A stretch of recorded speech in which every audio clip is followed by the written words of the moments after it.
Wala akong mapagpatungan mga tol ng aking camera, kaya hahawakan ko na lang muna. At pagpasensyaan nyo din muna kung medyo malabo na yung aking ilaw. Kasi mahina na kasi yung battery niya, hindi ko din napalitan. Pero ganun pa man mga tol, samahan nyo ako sa ating pag-aaralan ngayon.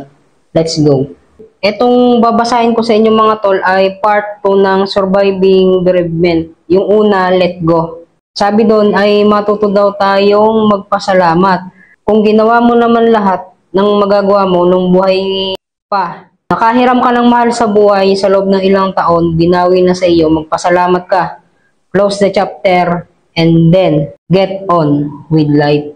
Ang sabi dito mga tol, be healthy and strong physically, emotionally, spiritually. Paano naman tayo mga tol magiging healthy, strong physically, emotionally, and spiritually? Ito yung sinasabi ng picture mga tol. Babasahin ko sa inyo. Minsan dumadating talaga tayo sa puntong parang lost tayo at di natin alam kung ano ba talaga ang purpose natin. And it's okay. There are days na parang drained na tayo sa lahat. But allow yourself to feel and to heal. Normal mapagod, kailangan mo lang bumangon. Pero hindi mo kailangang madaliin ang proseso. Sabi dito mga tol, kung kayo yung namatayan, liban na lang kung kayo yung pumatay, pasiglahin nyo ang sarili nyo. David, sikapin yung maligo, magpahinga, sumamba at kumain.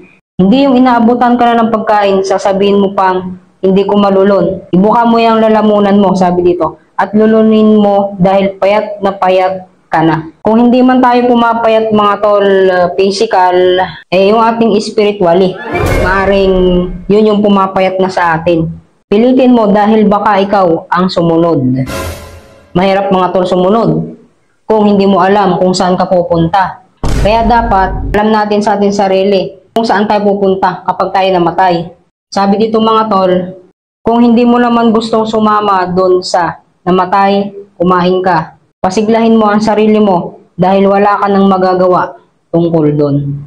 Lalo na kung ikaw ay magulang na may mga anak pang natitira at may gagawin pa sa buhay, tibayan mo ang iyong loob.